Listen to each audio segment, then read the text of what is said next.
মই উমা গগৈ সন্মিলনৰ মাননীয় সভাপতি আৰু সম্পাদক দুইজন আহি আমাৰ লখিমপুৰ জিলা গগৈ বসতিপূৰ্ণ গাঁওসমূহত ভ্ৰমণ কৰিছে। তেখেতসকল ইতিমধ্যে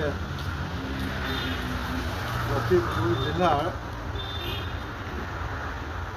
একেবাৰে সেই সীমাৰ ধলপুৰ শিমলুগুৰিকে আদি কৰি বিহপুৰীয়া আৰু সদৌ শেষত আমাৰ ৰঙানদী অঞ্চলতো আহি তেখেতসকলে গগৈ জ্ঞাতিবৰ্গক লগত সাক্ষাৎ কৰিছে। মই ৰঙানদী পৰীয়া গগৈ হৈ দুয়োগৰাকী কেন্দ্ৰীয় কমিটিৰ সভাপতি আৰু সম্পাদকক মই ওলগ জনাইছোঁ আৰু আশা কৰিম 3, 4, 5 জানুৱাৰীত সপেখাতিত হ'বলগীয়া সন্মিলিত গগৈ যি সন্মিলন অনুষ্ঠিত কৰিব বিচাৰিছে খুৰাতাৰাই যাতে তাক ছাকচেছ কৰে তাৰ কাৰণে মই মোৰ যিসকল সতীৰ্থ আছে তেখেতসকলকো মই খুৰাতাৰাৰ ওচৰত সুদীৰ্ঘ দিন যাতে খুৰাতাৰাই কুশল মংগলে ৰাখে সেইটোৱে কামনা কৰি মই সকলোকে ধন্যবাদ আৰু কৃতজ্ঞতা জনাইছোঁ।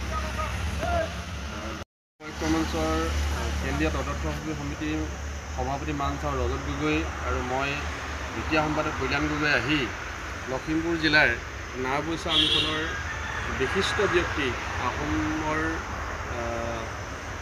আহোমৰ টাই সংস্কৃতিৰ ক্ষেত্ৰত গৱেষণা কৰি থকা টাই সংস্কৃতি আগুৱাই লৈ যোৱাৰ যি সংগ্ৰামখনত বৰ্তি থকা মানচাও উমা গগৈ দদাইদেউক সভাপতি হিচাপে লৈ যুটীয়া সম্পাদক পুৰন্দৰ গগৈ আৰু ধ্ৰুৱ গগৈক আমি যুটীয়া সম্পাদক হিচাপে লৈ এখন সৰ্বাংগ সুন্দৰ সমিতি আজি গঠন কৰা হৈছে।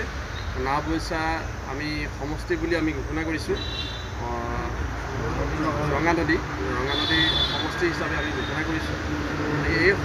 এই সমিতিখনে এই অঞ্চলত থকা সমগ্ৰ আমাৰ গগৈ জ্ঞাতি কুটুমসকলক একত্ৰিত কৰি আমি ৰাজনীতি আৰু ধৰ্ম ঊৰ্ধত থাকি একলগ হ'ব বিচৰা আমাৰ যি সংকল্প, যি প্ৰচেষ্টা, তেওঁলোকে আমাক সহযোগিতা আগবঢ়াব আৰু আগন্তুক 3, 4, 5 জানুৱাৰীত সপেখাতিত হ'ব লগা চৰাইদেউ সপেখাতিত হ'ব লগা গগৈ সন্মিলনত ইয়াৰ পৰা যাতে সকলো গৈ সকলো ফালৰ পৰা সহযোগিতা আগবঢ়াই সাফল্যমণ্ডিত কৰি দিলে তাৰ বাবে আমি আশা কৰিছোঁ। ধন্যবাদ।